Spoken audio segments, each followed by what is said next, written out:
아하스가 왕이 오를 때 나이가 20세라 예루살렘에서 16년 동안 다스렸으나 그의 조상 다윗과 같이 아니하여 여호와 보시기에 정직하게 행하지 아니하고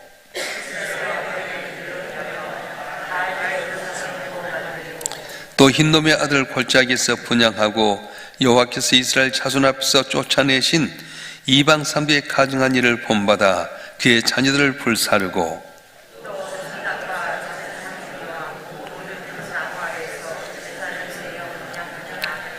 그러므로 그의 하나님 여호와께서 그를 아람 왕의 손에 넘기심에 그리 쳐서 괜히 심히 많은 무리를 사로잡아 다메스로 갔으며 또 이스라엘 왕의 손에 넘기심에 갇혀서 크게 살육하였으니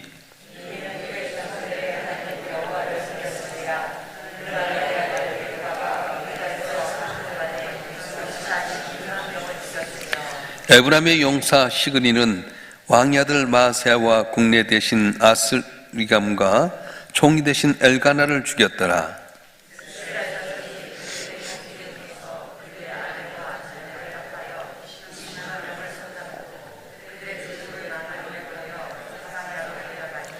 곳에 여호와의 선지자가 있는데 이름은 오뎃이라.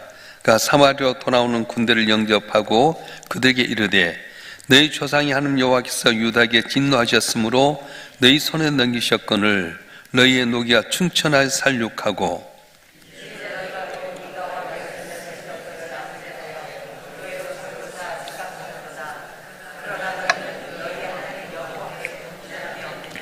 그런즉 너희는 내 말을 듣고 너희 형제들 중에서 사로잡은 포로를 놓아 돌아가게 하라. 여호와의 진노가 너희에게 임박하였느니라 한지라.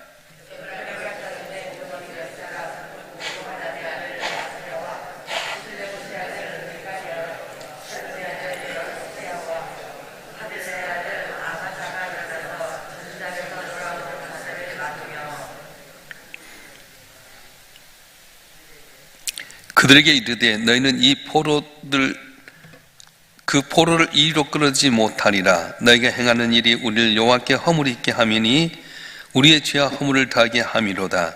우리의 허물이 이미 커서 진노하심이 이스라엘에게 임박하였느니라 하매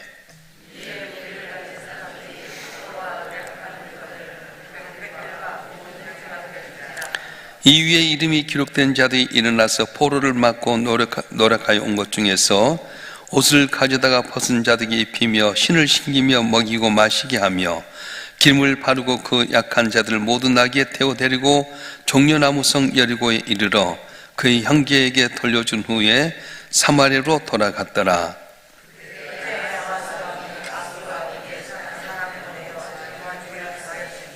이는 에돔 사람들이 다시 와서 유다를 치고 그의 백성을 사로잡았음이며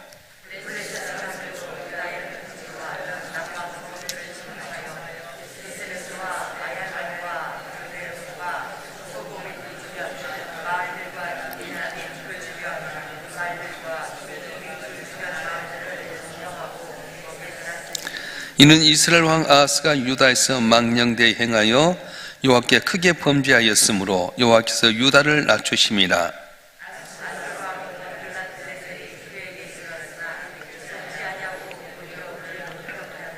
아하스가 여호와의 전과 왕궁과 방백의 집에서 재물을 가져다가 아수르 왕에게 주었으나 그에게 유익이 없었더라.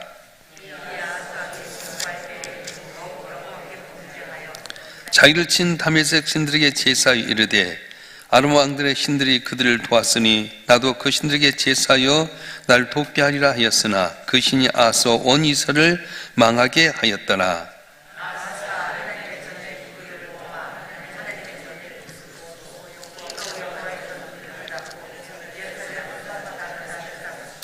유다 각 성읍에 산당을 세워 다른 신에게 분향하여 그의 조상들의 하나님 여호와를 진노하게 하였더라.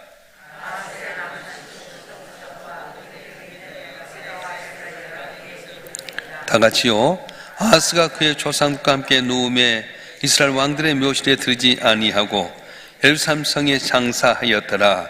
그의 아들 히스기야가 대신하여 왕이 되니라. 아멘. 우리가 세상을 살다 보면 누구나 다 고난과 어려움과 공고한 날이 이르게 됩니다.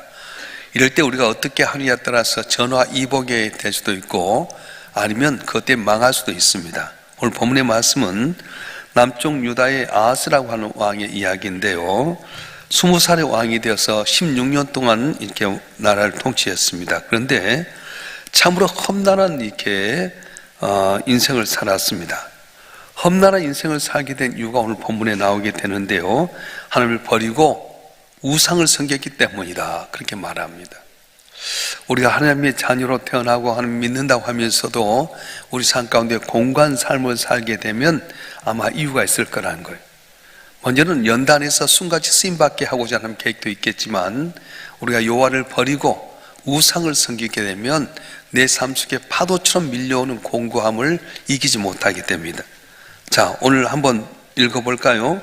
얼마나 그가 우상을 잘 많이 섬겼는지 역대하 28장 3절의 말씀 한번 읽어보겠습니다. 역대하 28장 3절의 말씀 시작. 또 흰놈의 아들 골짜기에서 분향하고 여호와께 이스라엘 자손 앞에서 쫓아내신 이방 사람들의 가증한 일을 본받아 그의 자녀들을 불사르고. 아하스는 아버지 요담이 죽고 난 다음에 왕이 오르자마자 우상을 섬겼는데 어떤 신을 섬겼냐? 오늘 본문에 보게 되면은 몰렉이라고 하는 우상을 섬기게 됩니다. 이 몰렉 신은 어떤 거냐면 자기의 자녀를 불에 태우게 만드는 거예요. 레위기 10장 2절에 보게 되면 몰렉의 신에게 제사 드리고 인신 제사를 드린 자는 죽이라 그렇게 했는데 한번 읽어볼까요? 레위기 20장 2절 말씀 한번 읽겠습니다. 시작. 너는 이스라엘 자손에게 또 이르라. 그가 이스라엘 자손이든지 이스라엘 거룩한 거문이든지 그의 자신을 몰렉에게 주면 반드시 죽이되 그 지방 사람들이 돌로 칠 것이요. 아멘. 몰렉에게 자기 자식을 준 사람 돌로 쳐 죽이라 그랬는데 하나님이 그만큼 싫어하는 거였어요. 근데 이 아하스 왕은 어쩌냐? 자기 아들 하나만이 아니라 아들들이라고 한 것을 보게 되면은 아마 최소 2명 이상을 불태워 죽였다는 거예요. 여러분, 내 어린 자식을 이렇게 보게 될 때 불태우고 죽이고 싶은 부모가 어디 있겠어요? 우리 애들, 작은 애들이 예를 들어서 물에다 댄다든가 그러면 얼마나 부모의 가슴이 찢어지게 아픕니까? 그런데 자기 자식을 1명도 아닌 2명 이상을 불에 태워 죽였습니다. 하나님을 버리고 우상을 숭배한 이 아하스 왕은 하나님께 미움을 받아서 하나님께 공고한 이슈を떨어뜨리게 만들었어요. 자, 읽어볼까요? 5절 말씀 읽어보겠습니다. 5절 말씀 시작. 그러므로 그의 하나님 여호와께서 그를 아람 왕의 손에 넘기심에 그리쳐서 힘이 많은 물을 사로잡아 다메스로 갔으며 또 이스라엘 왕의 손에 넘기심에 그가 쳐서 크게 살육하였으니. 자, 그대로 놔두면은 뭐냐면은 넘기심에 이렇게 돼 있어요. 그의 하나님 여호와께서 그를 아람 왕의 손에 넘기심에 그리쳐서 힘이 많은 물을 사로잡아 다메스로 갔으며 또 이스라엘 왕의 손에 넘기심에 그가 크게 살육하였으니. 자, 저를 보세요. 하나님께 넘기셨다는 거예요. 하나님을 섬겨야 될 백성이 우상을 섬기다 보니까 또 가장 싫어하는 인신 제사를 드리다 보니까 하나님께서 그들에게 넘기셨다. 어디? 아람 왕에게 넘기셨고 또한 북쪽 이스라엘에 넘기셨다. 자, 그 얼마나 컸는지 6절과 8절에 보게 되면 이스라엘 왕 베가가 유다의 하루 땅에 들어와서 12만 명을 죽였습니다. 그리고 20만 명을 포로 잡아가 버렸어요. 여러분, 12만 명이 적은 수 아니잖아요. 북쪽 왕 베가가 와서 12만 명을 쳐 죽이고 20만 명을 포로 잡아가게 됩니다. 이렇게 하게 된 건 하나님 징벌이 아니면 있을 수 없는 일입니다. 그것에 그친 것이 아닙니다. 북쪽 이스라엘이 참패를 당하고 나서 아람 왕에도 고통을 당하게 되는데 아람 왕이면 고통당한 것이 아니라 17절에 보면 에돔 사람도 유다가 침공하게 되고요 18절은 블레셋도 침공하게 되는데 계속해서 이 약해진 유다를 여러 나라에 드러나서 벌떼처럼 일어나서 유다를 공격하게 되었습니다. 그런데도 불구하고 아하스 왕은 깨닫지를 못합니다. 왜 자신과 자신의 나라가 이렇게 고통을 당했는지 깨닫지를 못했어요. 하나님의 의도를 깨닫지 못했던 이 아하스 왕은 나름대로 대책을 마련하게 된 게 그 무엇이냐? 바로 아수르 왕에게 도움을 요청하게 됩니다. 당시 아수르는 아주 막강한 힘을 갖고 있었는데 그래서 아수르의 도움을 받으면 주변 나라들이 우리나라를 침공하지 못하겠지, 얕보지 못하겠지, 그런 생각 가운데서 이 아수르의 디글랏필레스에게 도움을 요청하게 됩니다. 그때 이사야 선지자가 아하스 왕에게 엄중하게 공고합니다.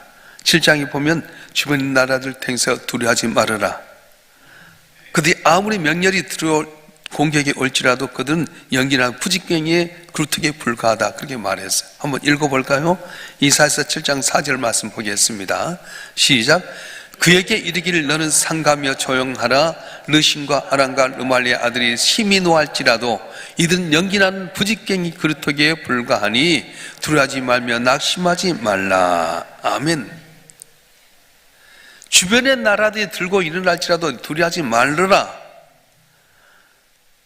그들은 단지 연기나는 부직갱이 그루터기 같다. 나무에 이렇게 불 태고 나면 불 꺼질 때 연기나는 것 같은 그런 부직갱이 그루터기에 불과하다. 그런데 아하스는 아수르에게 도움을 요청하게 됩니다.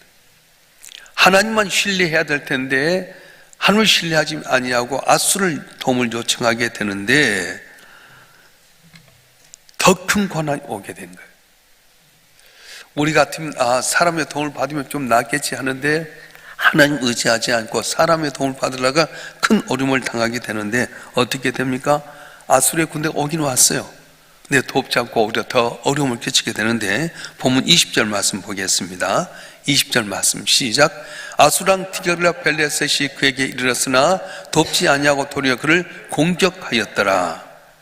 도와줬다고 유다에 왔는데 오히려 그들은 도와주지 아니하고 유다 백성들에게 더 고난을 주었다. 근데 20절 마지막 절에 공격하였다, 이 말은 적대적인 감정을 갖고 공격했다, 그런 말입니다. 도와주려고 와놓고는 도와주지 아니하고 오히려 적대적인 감정을 가지고 유다를 핍박하기 시작합니다. 힘이 없는 약소 국가라고 해서 오히려 지배자 행세를 하게 되고요, 재물을 약탈하고 힘없는 백성을 괴롭히고 심지어는 왕에게 뇌물을 바치기를 요구하게 됩니다. 그 21절을 보게 되면 아수르 왕의 요구를 들어서 어떻게 하냐? 하나님 성전에 있는 은금과 왕궁에 있는 모든 재물을 가져다가 아수르 왕에 주게 됩니다. 그것도 부족해가지고 백성들 채근해가지고 있는 거 다 내놓게 됐어요. 일제시대 때 전쟁하게 되면 다 우리 거 다 약탈해 가듯이 성전에 있는 것이나 왕궁에 있는 모든 재물을 다 주었는데도 불구하고 부족하니까 모든 백성들을 채근해가지고 집에 있는 거 다 갖다가 바쳤다는 겁니다. 그럼에도 불구하고 이 아수르는 전혀 도움이 되지 않았습니다. 21절 마지막에 보면 그에게 유익이 없었더라, 그렇게 말씀합니다. 그때 이 아하스 왕은 더 공감에 빠지게 되는데 어떻게 해볼 도리가 없었다는 겁니다. 얼마나 공고했는지 그 말씀이 열왕기하 16장 18절에 나오게 되는데 한번 읽어보겠습니다. 열왕기하 16장 18절 말씀 시작. 또 안식일에 쓰기 위하여 성전에 건축한 낭실과 왕이 밖에서 들어간 낭실을 아수르 왕을 두려워하여 여호와의 성전에 옮겨 세웠더라. 이 낭실이라고 하는 것은 뭐냐면 왕이 성전에 들어가거나 왕궁에 들어가기 위해서 만들어 놓은 입구를 말하게 되는데 거기 올라가려면 계단이 필요하잖아요. 근데 이걸 성전 안으로 옮겨버렸어요. 왜요? 두려워해서. 성전과 왕궁에 있는 모든 재물을 주고 백성들 채근해갖고 집에 있는 것까지 다 탈탈 주었는데도 불구하고 아수르 왕이 만족하지 않습니다. 아수르 왕이 뭘 요구할 것 같아요? 자기 생명을 찾아갈 것 같아서 너무 두려워가지고 자기가 성전에 들어간 입구라든가 왕궁에 올라갈 수 있는 입구 낭실을 뜯어가지고 성전 안에다 숨겨버렸어요. 왜요? 계단 옆에 숨어 있다가 이 아하스 왕이 가면 딱 포로 잡아가지고 끌고 가봐서 입구를 그냥 전혀 모르게 막아버렸어요. 입구가 어딘지 모르게 만들어서 항상 불안하게 살았다는 겁니다. 이 정도 얻어 터지고 경고를 당하게 되면 뭔가 변화되지 않겠습니까? 그런데 이 아하스 왕이 어떻게 하냐? 22절 말씀 보겠습니다. 22절 시작. 이 아하스 왕이 공고할 때 더욱 여호와께 범죄하여. 우리가 일반적으로 보게 되면 얻어 터지고 힘들면 하나님께 돌아오지 않습니까? 성경의 내용이라든가 우리 삶을 보게 되면 내 힘대로 하다 안 되면 하나님께 돌아옵니다. 전부에 의지 없어서 손 들고 옵니다. 그러지 않겠어요? 근데 이 아하스 왕은 공고할 때 여호와께 범죄하여 이렇게 말하게 됩니다. 이사야 선지자를 통해서 말씀을 합니다. 너 그러면 얻어 터진다. 하나님께 돌아와라. 그들을 의지하지 말고 하나님을 의지해라. 그런데도 불구하고 정신 못 차리게 되고 더 우상을 섬기게 되고 결국은 그 우상이 나를 해결할 줄 알고 더 큰 우상을 섬기게 됩니다. 한번 23절 말씀 읽어보겠습니다. 23절 말씀 시작. 자기를 친 다메섹 신들에게 제사하여 이르되 아람 왕들의 신들이 그들을 도왔으니 나도 그 신들에게 제사하여 나를 돕게 하리라 하였으나 그 신이 아하스와 온 이스라엘을 망하게 하였더라.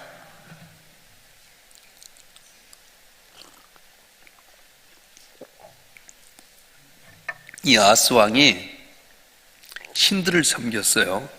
저는 바알을 섬깁니다. 몰록을 섬깁니다. 그러다 안 되니까 아수르 왕의 도움을 받기도 하고 아람 다메섹의 왕이 자기를 와서 공격하니까 이 다섯 명의 신들이 우리 신보다 더 강하구나, 바알이나 몰렉보다 더 강하구나 그래갖고 그 다메섹의 신들, 아람 나라의 다메섹의 신들을 섬겼는데 어떻게 되는 겁니까? 그 신들이 아하스와 온 이스라엘 망하게 하였더라. 그렇게 말씀했습니다. 우리가 세상을 살아갈 때 언덕과 깊은 골짜기가 많이 있습니다. 내 삶을 힘들게 하는 공간들이 많이 있게 됩니다. 아하스같이 우상을 섬긴 사람에게만 이렇게 공감이 오는 것이 아니라 예수를 잘 믿어도 우리 삶 가운데 공감과 어려움이 올 수 있다고 하는 겁니다. 그럴 때 어떻게 해야 됩니까? 아하스같이 하지 말라는 거예요. 이 신도 섬겨보고 저 신도 섬겨보고 이 사람도 섬겨보고 이 사람의 도움도 받아보고 그렇게 하지 말라는 거예요. 하나님께 돌아오라는 겁니다. 바알을 섬겨보기도 하고 몰렉을 섬겨보기도 하고 그래서 안 되니까 아수르 왕의 도움을 청하기도 하고 오히려 또 아람 나라의 군대가 와서 하기를 어렵게 하니까 아람의 다메섹의 신들을 섬기다가 결국 망하고 말았습니다. 이렇게 공감이 있을 때 어떻게 해야 됩니까? 한 사람을 소개했을 때 바로 야곱입니다. 그런 혈을 단시로 하란 땅에 가서 20년 동안 있으면서 큰 재벌이 돼서 돌아오게 됩니다. 그런데 많은 아내들과 자식을 이끌고 이제 고향 땅에 가는데 야복강 건너서 형 에서가 20년 전에 자기 아버지의 축복권을 속여갖고 받아온 것에 대해서 화가 나가지고 400명의 군사로 자기를 대기한다는 말을 듣습니다. 야곱이 얼마나 깨달입니까? 그래서 재산을 두 때로 나눴어요. 에서가 이쪽에 재산을 잃으면 이쪽 재산 반이라도 찾으려고 계획을 세웠어요. 근데 이것도 안 되니까 어떻게 합니까? 자신의 재산을 세 때로 나누게 됩니다. 한 번에 에서에게 보낸 거 첫 번째 보내고 나서 또 두 번째도 보내고 세 번째도 보내면서 계속 형들의 마음을 녹이려고 생각을 했어요. 그렇게 해놓고 안 되니까 자기 아내와 자식들 다 보냈으면 홀로 야복강가에 남았는데 천사와 씨름하게 됩니다. 우리가 씨름이라 했죠. 오늘 이중격투기 싸움이 붙었어요. 싸움이 붙는 가운데 생각해 보니까 이분이 보통 사람이 아니다. 그래서 그분을 붙잡습니다. 새벽에 내가 갈 테니까 나라 아닙니다. 내게 축복해 주지 않으면 당신 놓지 않겠습니다. 환도뼈를 쳐 부쉈습니다. 그러면도 내게 복 주지 않으면 당신 놓지 않습니다. 마침내 축복을 얻었다는 거예요. 인간의 깨로 다 해서 안 되다 보니까 그는 어떻게 하나님께 매달 씨름하게 되는데 내게 복 주지 않으면 내가 당신 놓지 않게 축복을 강구하는 거예요. 한두 번이 아닙니다. 환도뼈가 부러졌음에도 불구하고 하나님만 내 문제 해결할 수 있습니다. 강구했더니 하나님께서 그에게 길을 열어주었어요. 너는 이제 야곱이 아닌 이스라엘이다. 그래서 봐서 갔더니 어때요? 형의 마음이 녹아졌어요. 칼을 내던지고 야곱에 만나서 두 형제가 울부짖으면서 에서가 형이잖아요. 그래서 동생아 내가 있는 땅에 다 줄 테니까 너 여기 살아라. 그리고 자기는 에돔이라는 땅으로 옮겨가게 된 겁니다. 얼굴이 산 가운데 공간과 답답함이 있을 때 가인은 어떻게 해야 됩니까? 어느 방향으로 여러분 얼굴을 돌리겠습니까? 이 아하스 왕처럼 사람에게 눈을 돌리겠습니까? 아니면 야곱처럼 하나님께 눈을 돌리겠습니까? 사람 보고 세상 보고 거기 의지하면 하나님은 우리를 싫어하신 거예요. 아들 예수를 아낌없이 내오신 그 하나님은 당신께서 우리에게 올인했기 때문에 내게 공부하고 어리면서 하나님을 의지하면 하나님께 복을 주시는데, 오늘날 많은 예수 믿는 사람들이 하나님 의지하기보다는 사람을 찾고 세상을 찾고 우상을 찾을 때 얼마나 많습니까? 연초가 되면 다 가서 뭐 토정 비결 보고 사주 보고, 거기에 길이 있는 건 아니에요. 내가 볼 때 이 사람이 더 힘이 있을 것 같아 찾아가면 오히려 아수리에서 더 어려움 당하듯이 더 곤란 당할 때가 많다는 겁니다. 오늘 본문 22절 말씀은 이렇게 기록해야 맞아요. 이 아스왕이 공부할 때 더욱 여호와께 부르짖음에 그렇게 기록돼야 됩니다. 그랬더라면 하나님은 이 아스왕을 긍휼히 여겨주시고 어려운 곤란 가운데서 더 도미의 속을 통해 회복이 되었을 텐데, 여호와께 범죄함으로 이렇게 되어 있어요. 믿음으로 세상을 살아갈 때 우리 삶 가운데 공고한 순간이 반드시 다가옵니다. 그럴 때 우리 얼굴을 어떻게 해야 됩니까? 세상이나 우상에 돌린 것이 하나님께 돌려야 된다고 하는 거예요. 그럴 때 하나님께서는 우리가 놀라운 은혜를 베풀어 줄 줄 믿습니다. 교회 나와서 여러분 듣는 말씀 무슨 말씀이에요? 계속해서 내 힘대로 살아보려도 안 됐을 때 하나님 의지하면 하나님 도와주시잖아요. 근데 하나님 도와주셔서 배가 좀 따뜻해지면 내 힘대로 된 것처럼 하나님 등길 때가 많아요. 그래서 성경에 나온 말씀이 무슨 말이에요? 그가 여호와를 버렸으면 여호와께서 그를 버렸느니라. 그럼 끝장나는 겁니다. 대낮에 태양이 환히 펼쳐서 내 삶이 환히 비친 것 같지만은 태양이 지고 나면 어두컴컴한 가운데 어디가 길는지 모르는 것처럼 하나님이 나를 등져버리면 어둠 속에 빠질 수밖에 없다는 거예요. 하나님은 오늘도 우리와 함께 계실 원하십니다. 목자처럼 푸른 초장 10만원 몰가로 인도하십니다. 그런데 사망이 음침한 골짜기에 빠질 때가 반드시 있어요. 그때 하나님 믿는 사람들이 어떻게 합니까? 주의 지팡이 막대에 날 안위하신다 했던 것처럼 사망이 음침한 골짜기에 다닐지라도 하나님 나를 건져주시고 복을 내려주신다고 말씀하셨어요. 따라서 오직 주님, 오직 주님, 7년 하루처럼 주님께 올인하고 살아가게 되면 놀라운 기적의 역사가 일어날 줄 믿습니다. 성경을 보면 요담이라고 하는 아주 참 평안하게 하나님 잘 믿었던 왕의 밑에 이 아스라고 하는 우상을 섬기는 아들이 나왔어요. 내가 잘 믿는다고 내 자식 반드시 잘 믿을 수 있는 그런 일이 없어요. 잘해야 됩니다. 하나님 은혜가 임해야지 자식들도 믿음의 유산이 이어지지요. 근데 오늘 아스 왕이 이렇게 악한 왕에게 히스기야라고 하는 또 귀한 믿음의 아들이 생기는 거예요. 내가 부족해도 하나님 은혜 주시면 내 자식 때 또 길이 열려지는 은혜가 있게 됩니다. 할렐루야. 그래서 여러분 한 분 한 분이 내가 다 한 것 때문에 생각지 말아요. 하나님 은혜를 구하게 되면 나는 비록 보잘것 없을지라도 내 자녀가 잘 되는 복이 있을 수 있고요, 내가 지금 잘 살고 있어도 하나님 은혜 주지 않으면 믿음의 유산이 이어지지 않아서 다 끝나버릴 수 있다는 거예요. 그래서 어떻게 하냐? 겸손하라는 거예요. 따라서 겸손하라. 틀림없습니다. 좀 잘 됐다고 고개 들면 하나님 꺾어버린 거예요. 그래서 이 담을 뚫어 넘어야 할 때, 이거 못 넘을 때 얼마나 많은지 몰라요.